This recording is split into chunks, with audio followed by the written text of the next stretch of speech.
하루를 시작하는 첫 시간에 하나님께서 또 저와 여러분 우리 모두에게 말씀을 주시고 은혜를 주시고 또 기쁨을 주시고 확신을 또 주시는 것이 우리가 느껴지고 또 그러므로 말미암아 우리 오늘 불렀던 찬송처럼 우리 서로 받은 그 기쁨은 알 사람이 없도다. 예수 믿는 그 기쁨이 우리 안에 넘쳐나야 되는 것입니다. 여러분 일이 좀 힘들다 싶으면 몸살이 나는 거 이거 어떻습니까? 괜찮은 겁니까? 안 괜찮은 겁니까? 몸살이 나는 게 괜찮은 거예요. 몸살이 안 나는 게 문제입니다. 몸에 힘이 겨운 상태가 될 때에 내 몸이 신호를 주는 거 이거 참 신기하지 않습니까? 시편 139편의 말씀이 떠올랐습니다. 주께서 내 심장을 지으시며 나의 모태에서 나를 만드셨도다. 내가 주께 감사함은 나를 지으심이 심히 기묘하심이라. 옛날 성경에는 신묘막측하십니다. 그렇게 이야기를 하고 있죠. 나를 지으심이 신묘막측하다. 정말 주님께서 우리 몸을 이렇게 지으신 거 여러분 신묘막측한 거예요. 손톱이 자라는 것도 너무너무 신기하지 않습니까? 근데 우리 사람이 은혜에 붙들리면 신기하다, 감사하다, 고맙다 이래 되지 쓸데없이 손톱 왜 이렇게 자꾸 자라노? 그런다니까요.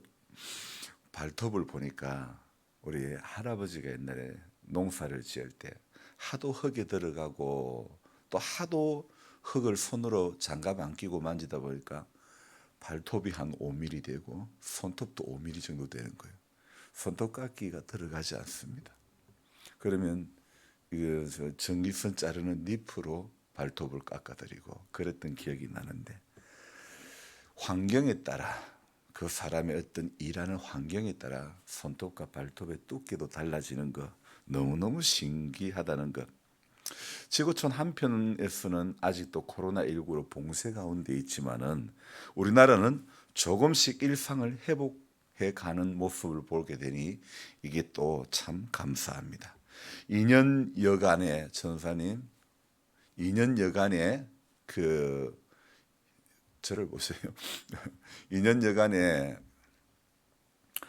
우리가 힘든 가운데 있었지만은 그렇지만은 잘 버텨오게 하신 것도 얼마나 감사한지 모르겠어요. 그러니까 그 지나오는 과정에는 어땠습니까? 이게 끝이 나겠나? 이런 마스크 벗고 일상이 회복되는 시간이 과연 오기는 할 것인가? 이런 두려움 반, 걱정 반 아니었습니까?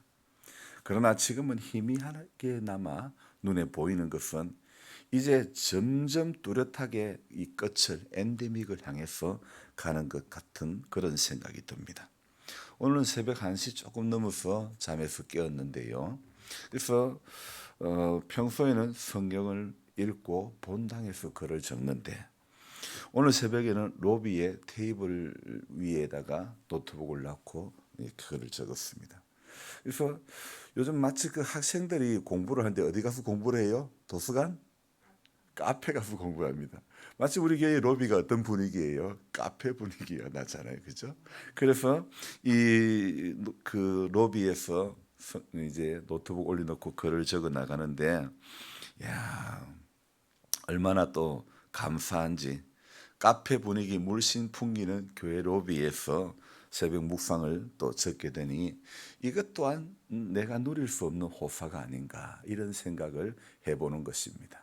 그래서 성경을 읽는데도 오늘은 또 이상하게 내가 해야 될 일인지 뭔가 집중이 안 되고 생각나는 것에 자꾸 떠오르는 거예요. 그래서 신경이 자꾸 가는 거예요. 주님이 내 마음 가운데 이 신경이 가는 거, 주님이 나에게 순종하라는 것일까? 그렇지만 또 기대하면서 성경 읽으면서 집중하려고 하지만은 때로는 집중이 안 되는 날도 있어요. 뭐 매번 집중해 가지고만 말씀을 읽을 수는 없잖아요. 우리가 마음을 다잡고 결심하고 하지만은 때로는 흔들리기도 하는 것이 우리 인생 아닙니까? 그래서 이런 날도 있고 저런 날도 있고 매번 성경을 읽으면서 집중이 안 된다는 것. 어쩌면 내가 너무 바라는 것이 많은 것은 아닐까. 어느 누구보다도 해야 할 일이 산재해 있는 저로서는 사실 어쩌면 책을 보는 것도 사치인 것 같습니다. 어제도 바쁜 가운데서 신문사로 원고를 이렇게 보내야 되는데 그 마무리를 해야 하므로 일은 다른 것도 해야 되는데 신문사로 보낼 원고를 마감을 해야 되니까 다른 일들이 손에 잡히지가 않습니다. 피곤이 쌓인 몸은 쉬라는 사인을 보내는데 내 몸 역시 내 머리에 불순종하는 속된 말로 멍 때리는 그런 하루였습니다. 예배당 건축 현장에 갖다 놓은 포크레인을 가지고 오려고 봉화 읍내로 갔는데 거의 봉화에 다 가서 어머 내가 키를 안 가져왔네 그런 생각이 드는 거예요. 그때서 기억이 나는 겁니다. 참 실수하지 않으려고 꼼꼼하게 챙기고 그렇게 하는데도 어쩔 수 없는 인간의 우매함에 사로잡혀서 저 스스로 생각해 봅니다. 모질이도 이런 모질이가 있을까 그런 생각을 해봅니다. 어버이날 행사가 있어서 늦지막히 경로당에 가서 인사를 드렸죠. 근데 봐도 낯선 얼굴이 또 나오고 또 나오는 이유는 무엇일까요? 어찌 목사가 덜 된 건지 낯선 분을 향해서 저분은 니신지요? 아는 분에게 묻습니다. 참 제가 덜 된 것인지 어떻게 이렇게 행사 때마다 낯선 분들이 이렇게 보이는 것일까? 그래서 자청해서 인사를 드리면서도 부끄럽기도 하는 것이죠. 아직도 마을에 모르는 사람이 있다는 것은 어쩌면 나는 여전히 교인 위주의 목사로 남아있다는 증거가 아닐까요?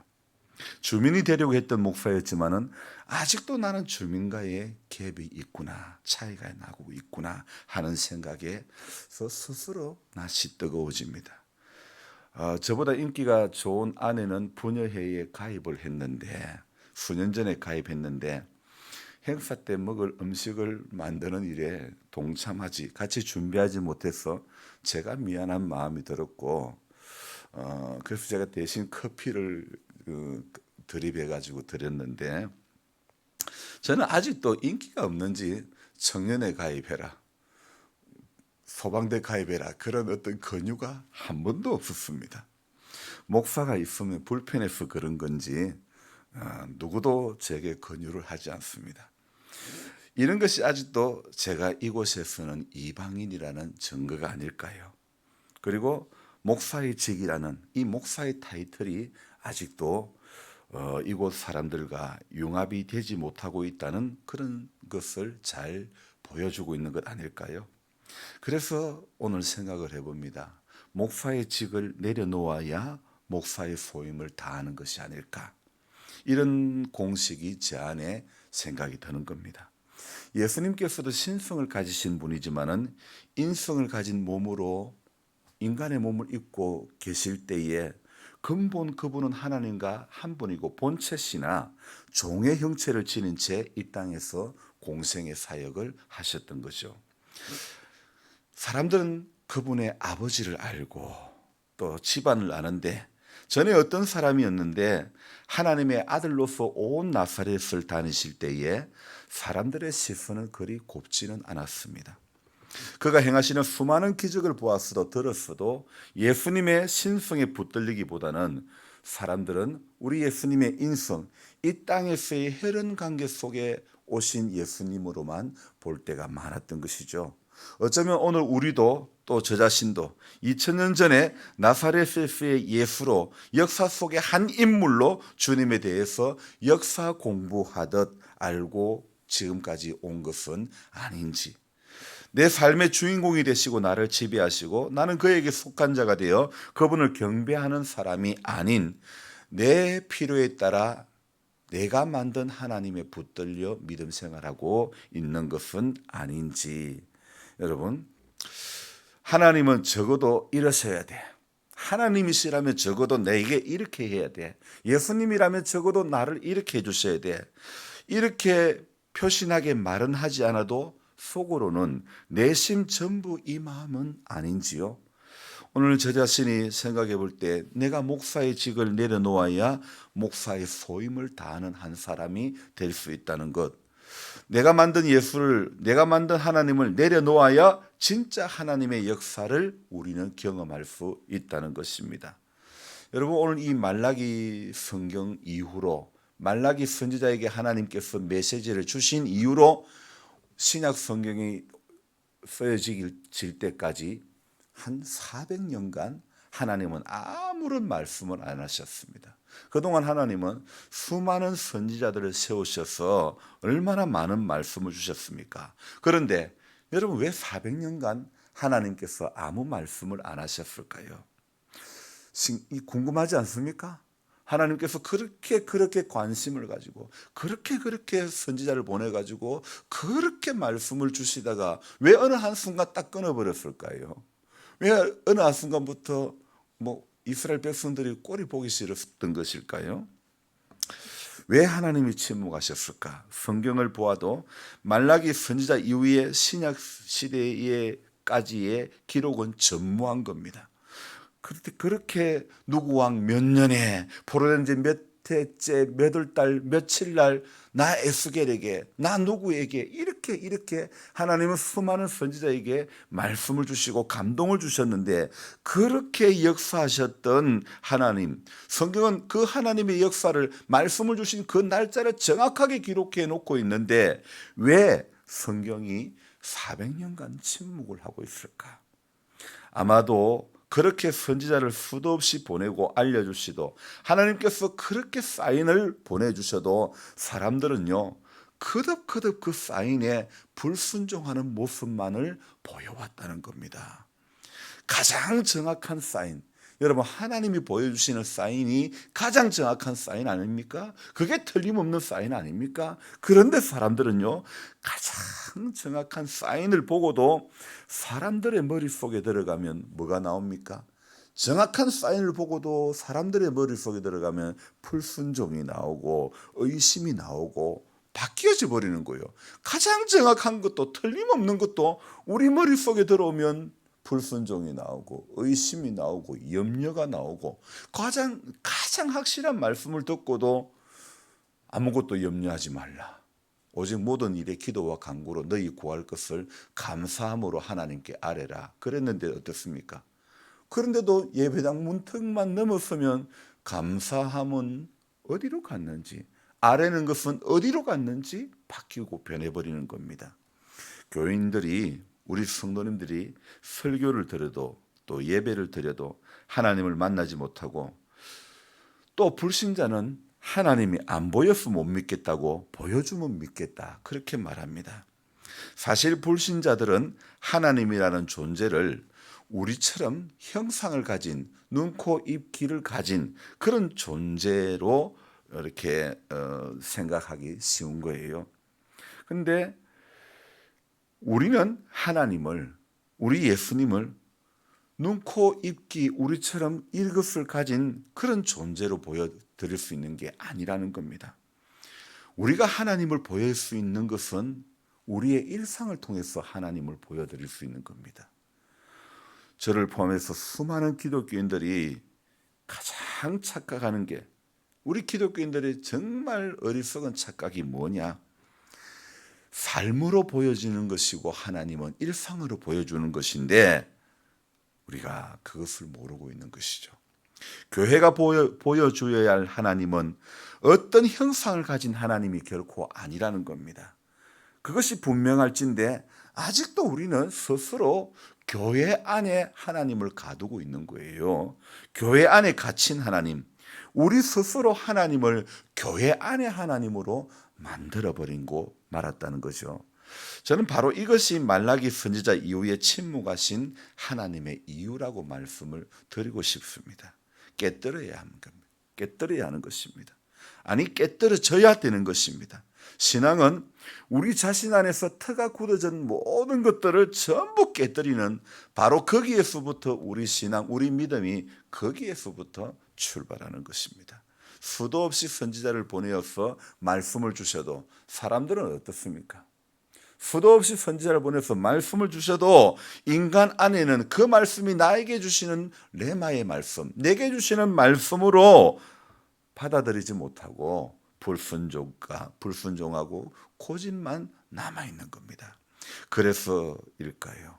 구약 성경을 마무리하는 말라기 선지자의 심정은 어땠을까? 하나님께서 400년간 침묵하시기 전에 마지막으로 주신 말씀의 이제 시작이 이러합니다. 말라기 1장 1절에 뭐라고 되어 있습니까? 여호와께서 말라기를 통하여 이스라엘에게 말씀하신 경고라. 하나님께서 말라기 선지자를 통해서 그토록 마지막으로 말씀하시고자 전하고자 싶었던 메시지가 무엇이냐 이겁니다. 그래서 마지막 4장 4절로 이렇게 가면 이런 말씀하고 있죠.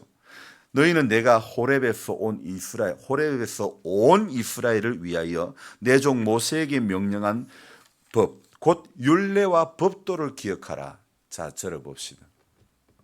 하나님께서 말라기를 통해서 마지막 주시는 메시지는 너희들은 내 종 모세에게 주신 법, 곧 율례와 법도를 기억하라. 우리 하나님께서 침묵하시는 400년 기간을 앞두고 맨 마지막에 우리 이스라엘 백성들, 하나님 택한 백성들에게 주시는 메시지가 뭐라고요? 내 종 모세에게 명령한 법, 곧 율례와 법도를 기억하라. 여러분요, 하나님께서 이 이후로 400년간 메시지를 주시지 않으셨는데 그 전에 마지막 메시지가 바로 율례와 법도를 기억하라는 것. 인간에게 순종이 나오고 불순종이 나오는 것도 바로 이 말씀으로부터 기인된 것 아닐까요?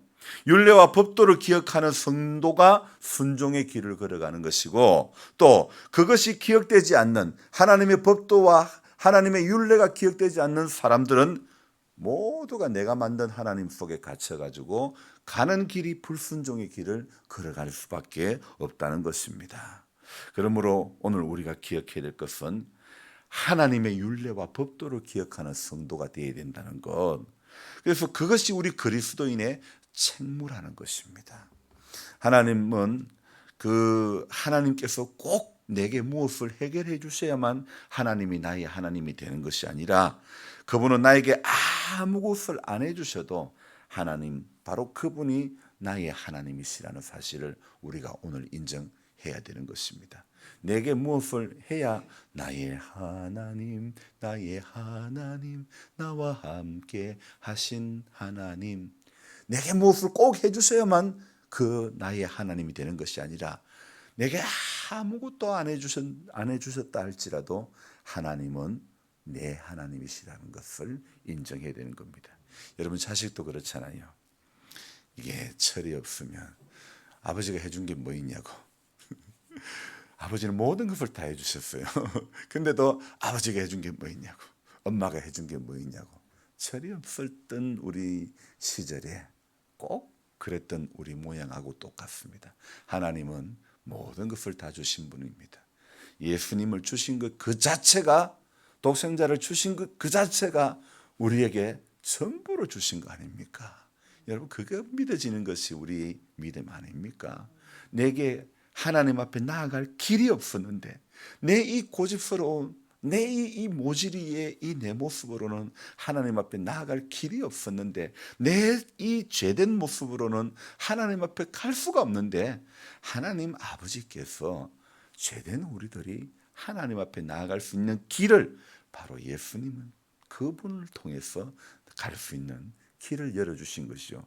죄된 우리로서는 감히 아버지 앞에 아무 말도 못하는데, 제가 어릴 적에 부모님을 서운하게 했을 때에 아버지한테 혼나고 그럴 때에 엄마가 중간에 다리를 놓더라. 어쨌든 엄마가 전부 잘못은 내가 해놓고도 엄마가 아버지한테, 어쨌든 엄마가 저를 대신해서 여보 어쨌든 아버지를 이해를 시키고 그러는 거예요.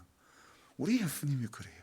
죄는 우리가 지었지만 예수님이 대신해서 하나님 앞에 지금도 말할 수 없는, 성령이 말할 수 없는 탄식으로 우리를 위해서 간구하고 계시는 줄로 믿습니다. 예수님이 우리의 모든 것을 대신해서 주님은 대신해서 죽으셨습니다. 그것이 대속의 은총이라는 겁니다. 그래서 대신해서 저와 여러분들의 죄를 담당하시고 우리가 아직 죄인 되었을 때에 로마서의 말씀처럼 우리에게 대한 자기의 사랑을 확증하시기 위해서 우리 예수님은 그 길을 가신 줄로 믿습니다. 그래서 저와 여러분들이 오늘도 기억해야 될 것은 그 하나님의 율례와 그 하나님의 법도를 기억하는 성도가 되어져야 될 줄로 믿습니다. 기도하겠습니다. 하나님, 믿음 생활하면서 우리는 어쩌면 내가 만든 하나님에 붙들려서 하나님의 실체를 교회 안에서의 하나님으로만 만들어 가고 있었던 것 같습니다. 주님, 우리 하나님을 우리는 보이는 하나님을 보여드리는 성도가 되어져야 되는데 하나님, 우리 하나님은 우리처럼 눈, 코, 입, 귀, 손, 발, 머리 이렇게 몸통으로 이루어진 하나님이 아니라 하나님은 어떤 형체를 가지신 분이 아닌데 우리는 그 하나님을 우리가 보여드릴 수 있는 것은 세상 사람들 하나님 보여주면 믿겠다는데 우리가 그 하나님을 보여드릴 수 있는 것은 우리의 일상, 우리의 삶을 통해서 하나님이 계심을 그렇게 삶을 통해서 보여줘야 되는 것 같습니다. 주님, 그런데 우리는 우리의 믿음을 이 예배당 건물 안에서만 하나님의 자녀인 것 같고 예배드리는 한 시간만 신앙인인 것 같을 때가 많습니다. 주님, 우리는 그렇게 하는 것을 주님이 원치 않는데 하나님의 율례와 법도를 우리의 삶의 자리에서 기억하는 성도가 되기를 원하는데 종종 우리는 착각하고 종종 그렇게 하나님을 믿어도 섬겨도 예배해도 되는 것처럼 알고 지금까지 뚜렷하게 개인적으로 하나님을 만나는 경험이 없이 지금까지 이렇게 왔던 것은 아닙니까?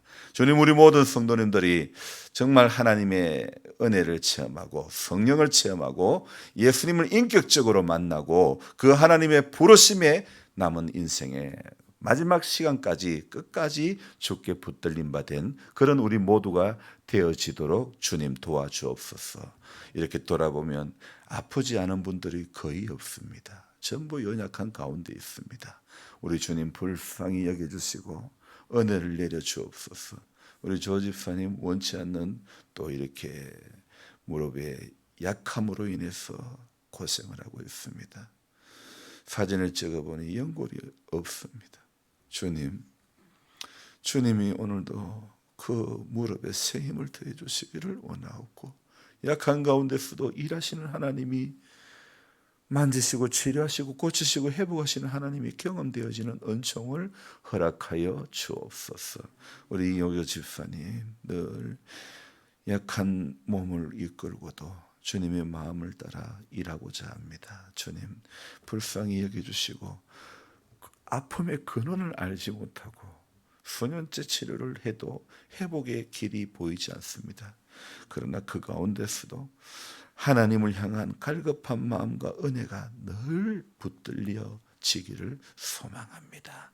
그래서 예수님 때문에 새 힘을 얻게 하여 주옵소서. 우리 염집사님 이곳에 하나님 또 이렇게 온 지도 또 오랜 세월이 되었습니다. 하나님 아버지, 이곳에서 하나님 만나고 이곳에서 하나님 은혜에 붙들리고 이곳에서 남은 인생의 시간 가운데서 하나님이 나와 함께 하심이 늘 경험되어지고 여기에 약함이 있습니다. 또 건 집사님도 약한 가운데 있고 여러 가지로 힘들고 어려운 것이 있지만은 살아계신 하나님의 은혜가 두 분을 붙들어 주심으로 말미암아 남은 인생의 시간 가운데서 예수 때문에 소망의 주님을 바라보며 인내할 수 있는 귀한 믿음의 삶 되도록 도와주옵소서. 우리 이용료 집사님 축복하시고 하나님 은총을 내려주시고 우리 하나님께서 그 약함, 육의 약함을 아시지 않습니까? 주님, 그래도 또 인간의 정을 따라 이렇게 지난 분들의 부탁을 거절할 수 없어서 또 힘들고 어렵게 이 몸뚱이로는 그 일을 감당할 수 없지만 그러나 또 마음이 끌려서 할 수밖에 없었던 그런 시간들이 있었습니다. 주님, 그 약한 가운데서 이제는 정말 사람을 기쁘게 하는 것보다도 하나님을 기쁘게 하기 위해서 인생의 남은 시간에 몸부림치는 믿음의 선한 싸움을 싸우는 우리 집사님 되도록 주님 도와주시기를 원합니다. 귀한 자녀들 준연이 하나님 아시죠? 하나님 만져주시고 하나님 준연이의 길을 열어주시고 하나님 준연이 인생 가운데 살아계신 하나님이 경험되어지고 행복한 삶이 되도록 축복하여 주시고 성현이의 가정에도 하나님의 은총이 넘쳐나기를 소망합니다. 하나님께서 함께해 주시고 시마다 때마다 경험케 하시는 하나님의 일하심이 경험되어지는 그런 은혜가 있게 하여 주옵소서. 오늘 하루도 주님이 이어가실 것을 기대하며 하루도 예배당 문턱을 넘어서는 믿음의 사람 다 되어지게 주님 도와주옵소서. 예수님 존귀하신 이름 받들어 감사하며 기도드리옵나이다. 아멘. 간절한 마음으로 주여 부르고 기도합니다. 주여, 주여, 주여. 살아계신 하나님 아버지 감사드립니다. 새로운 한 날 시작하면서 하나님 오늘도 말씀을 붙들게 하시니 감사합니다.